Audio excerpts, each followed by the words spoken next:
Taong 2014 sa Dumaguete City, Negros Oriental.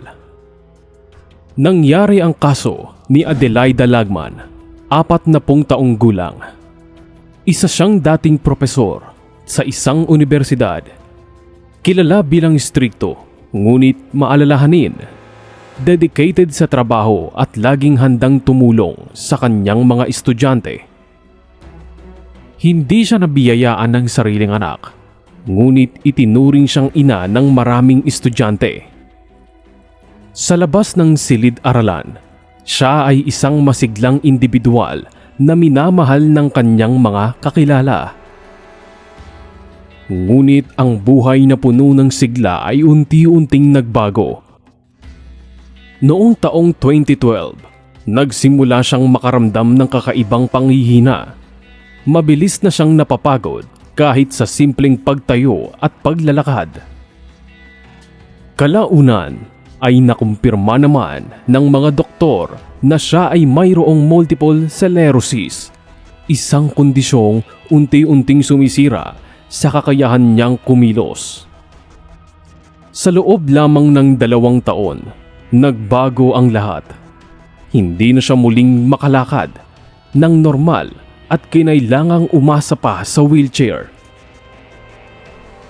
Sa simula nito, naging haligi ng suporta ang kanyang asawa, si Dr. Rafael Lagman, isang kilalang doktor sa kanilang lungsod.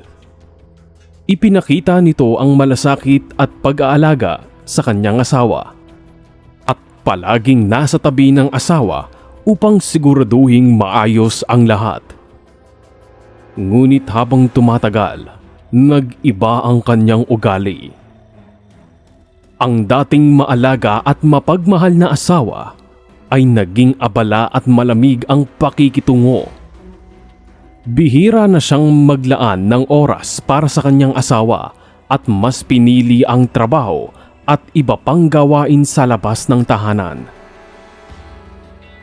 Sa panahong ito, nagpakita ang kapatid ni Adelaida na si Antoinette, kilala ng marami bilang Tony.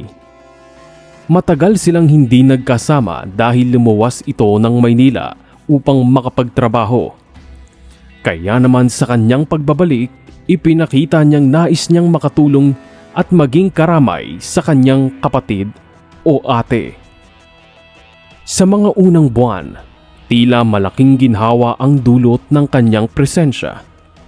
Siya ang madalas mag-asikaso kay Adelaida at tumutulong magbantay kapag wala ang asawa. Ngunit sa likod ng magandang pinapakita, may unti-unting pagbabagong namuo. Sa halip na mas magtulungan, napansin ni Adelaida ang pagiging malapit ng kanyang kapatid kay Rafael. Ang mga titig na palihim, ang mga oras na biglang nagiging tahimik kapag siya'y nasa paligid, at ang pagiging defensive ng kanyang kapatid sa tuwing tatanungin ni Adelaida sa ilang bagay. Ang kanyang mga gabi ay puno ng pag-iisip at tahimik na pag-iyak. Ang dating tahanang puno ng tawanan at plano para sa hinaharap ay naging lugar ng katahimikan at pagkakakulong. Ngayon, ang kanyang mundo ay umiikot na lamang sa 4 na sulok ng kanyang kwarto at sa malamig na pakikitungo ng mga taong dapat ay nagmamahal sa kanya. Sa bawat araw na lumilipas, bawat buwan, mas lalong lumalalim ang kanyang pakiramdam ng pangungulila. Ang kanyang katawan ay hindi na kayang tumayo. Ngunit mas mabigat ang sakit na unti-unting pag-iwan ng kanyang asawa at kapatid. Pagsapit ng Hunyo, taong 2016, lumala pa ang pagbabago ng ugali ni Rafael. Sa halip na maglaan ng oras para alagaan ang asawa, mas pinili niyang magplano ng sariling kasayahan. Gumawa siya ng dahilan na mayroong medical conference, ngunit ang totoo, matagal niya nang pinaplano ang isang bakasyong kasama si Tony sa Boracay. Bago pa sila umalis, sinadya niyang ikansela ang serbisyo ng part-time nurse na tumitingin kay Adelaida. Sa pagkakataong yun, wala nang ibang darating sa bahay. Iniwan niyang walang pagkain, walang sapat na tubig na nakaabot sa gilid ng kama ng asawa at tinanggal pa ang cellphone na tanging koneksyon nito sa labas ng mundo. Para naman kay Rafael, iyon ang naging solusyon. Sa kanyang isipan, sapat na ang 2 linggo para maputol ang bigat ng kanyang pasan. Kung sakali mang hindi kayanin ng katawan ng asawa ang 2 linggo ng pagkakabilanggo sa bahay, iyon ay magiging katapusan ng problemang matagal na niyang iniiwasan. Sa kanyang plano, magiging madali ang lahat. Isang kwento ng malungkot na aksidente o natural na pagkamatay ng isang may sakit na babae. Habang nasa kunwaring medical conference, si Rafael at si Tony ay nagsasama sa hotel. Naglalakad sa tabing dagat at nagtatago sa kasinungalingang sila mismo ang bumuo. Ang mga araw na dapat sanay para sa pag-aalaga kay Adelaida ay ginugol nila sa pagpapakasaya at pagpapakasasa sa piling ng isa't isa. Ang mga gabing umiiyak si Adelaida ay mga gabi kung saan naglalaro ng apoy ang kanyang kapatid at kanyang legal na asawa. Ang mga pader ng kanilang bahay sa Dumaguete ay saksing-saksi sa kanyang mga impit na pagsigaw na walang nakakarinig. Sa bawat araw na lumilipas, mas bumibigat ang kanyang katawan dahil sa gutom, pagod at takot na walang dumating na saklolo at hindi siya muling makitang buhay. Lumipas ang halos 1 linggo mula nang umalis si Rafael at Tony. Walang nakakaalam sa tunay na nangyayari. Sa umpisa iniisip ng mga kapitbahay na baka nasa ospital si Adelaida o kaya na may ibang nag-aalaga sa loob. Ngunit habang lumilipas ang mga araw, nagsimulang magtaka ang mga tao sa paligid. Karaniwan na noon tuwing umaga ay inilalabas si Adelaida sa may veranda ng kanilang bahay upang makalanghap ng hangin at madampian ng sikat ng araw. Ngunit sa mga panahong yon, walang sinumang nakakita sa kanya. Naging palaisipan kung bakit nananatiling sarado ang mga bintana at pintuan at kung bakit tila wala ni isang tao ang pumapasok o lumalabas sa bahay. Ang tahimik na tahanan ay nagbigay ng kaba, lalo na sa mga kapitbahay na alam ang kondisyon ni Adelaida.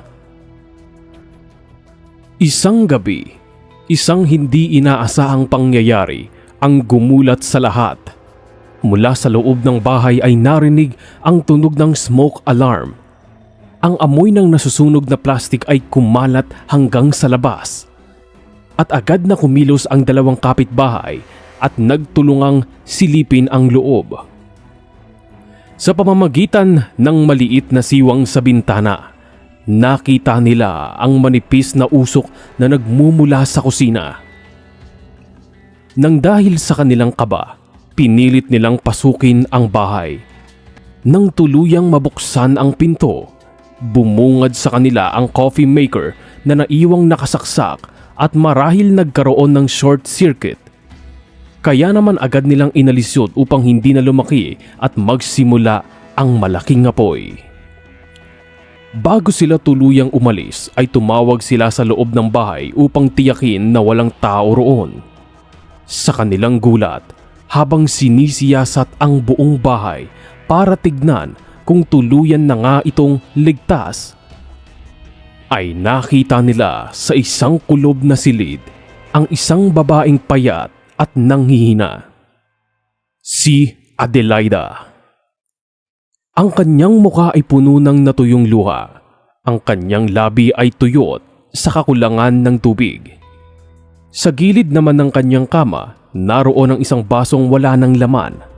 Tila ilang araw na niyang sinusubukang abutin, ngunit hindi maabot ng kanyang kamay at natapig na lamang. Ang kanyang katawan ay nanginginig sa panghihina at ang bawat hinga ay mabigat at mabagal. Agad silang tumawag ng tulong. Pagdating naman ng ambulansya, mabilis na isinakay si Adelaida na halos hindi na makapagsalita. Dinala siya agad sa pinakamalapit na ospital sa Dumaguete at doon nagsimula ang masusing pagsusuri ng mga doktor.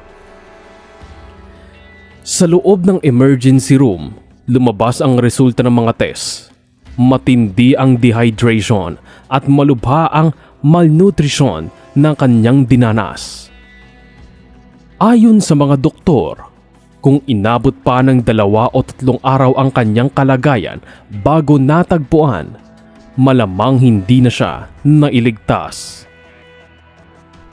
Ang katawan niya ay halos wala ng enerhiya at ang kanyang mga organs ay nagsisimula ng magkaroon ng komplikasyon.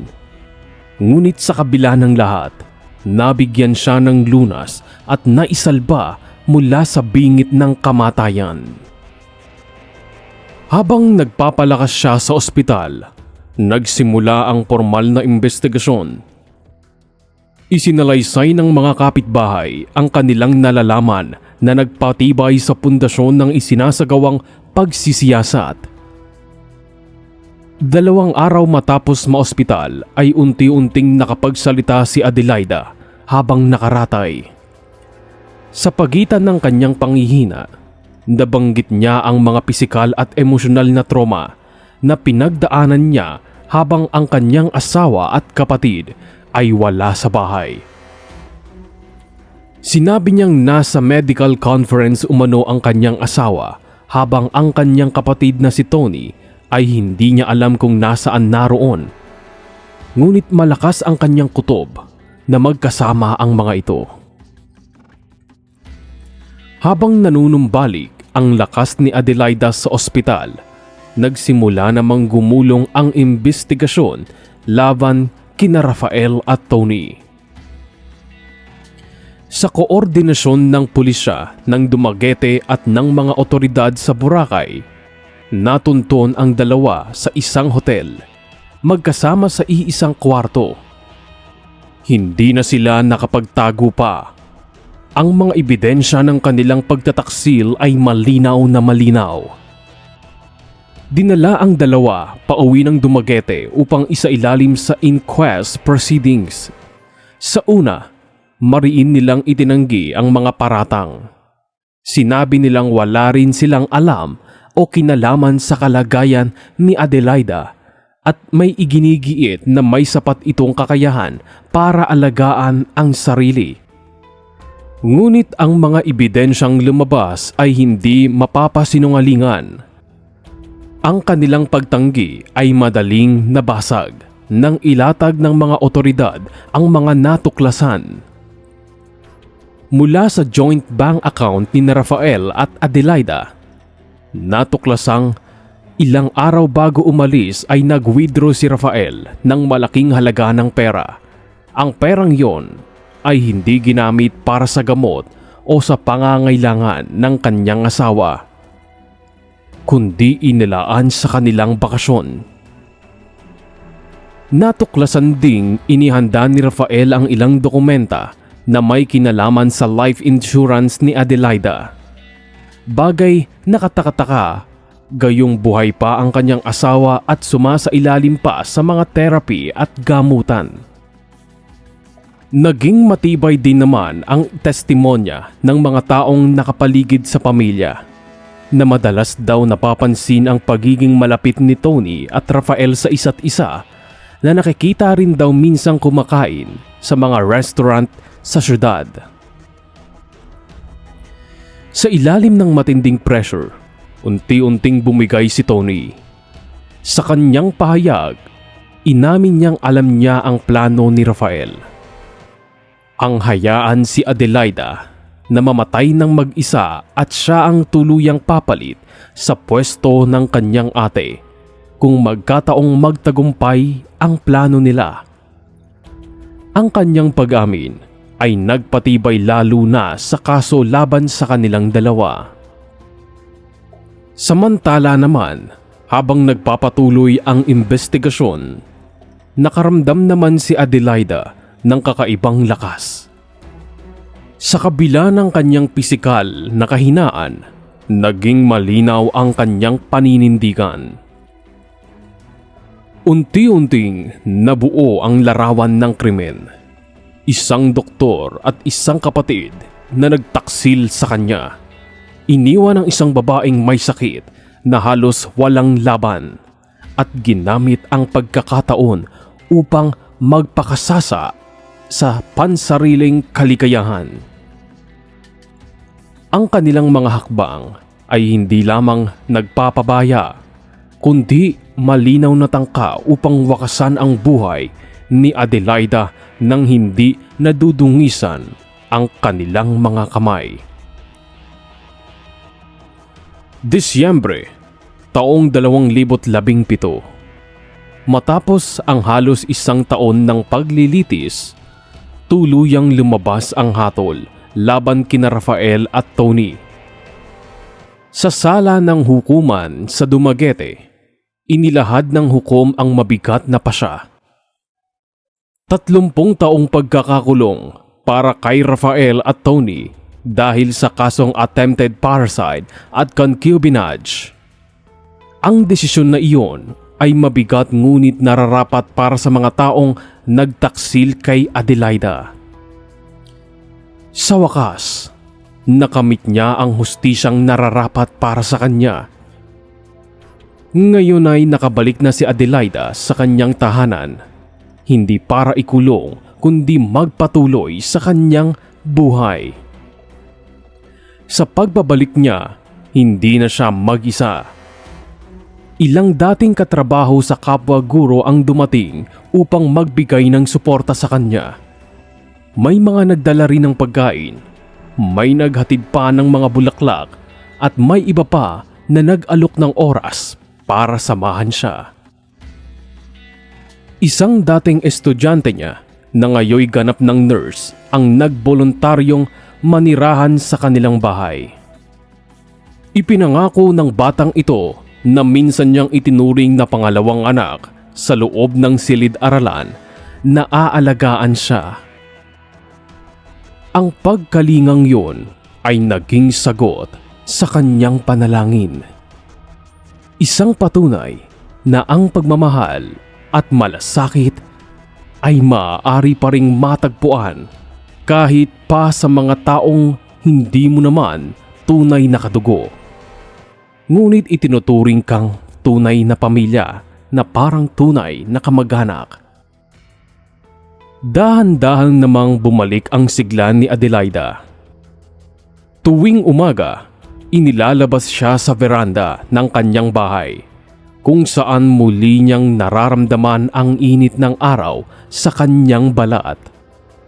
Sa mga hapon, dumadalaw ang ilang dating estudyante niya na nagdadala ng mga kwento ng kanilang mga trabaho at pamilya. At sa bawat ngiti at halakhak, nararamdaman niya ang unti-unting pagbalik ng kanyang layunin. Ngunit higit pa sa lahat, natutunan niyang muling mahalin ang sarili. Kaya naman sa huli, si Adelaida ay nanatiling buhay na saksi ng katotohanan. Maaaring iwan ng asawa, maaaring iwan o pagtaksilan ng sariling kadugo. Ngunit ang mga taong nabigyan mo ng tunay na malasakit ay maaaring dumating isang araw para tumulong at magsilbing lakas sa gitna ng masalimuot na bahagi ng iyong buhay. Magandang umaga at araw o gabi sa inyo mga kakosa. Sana po ay nagustuhan ninyo ang kasong inihain namin sa inyo ngayong araw. Please like and share and subscribe po para na rin sa mga susunod pa nating video.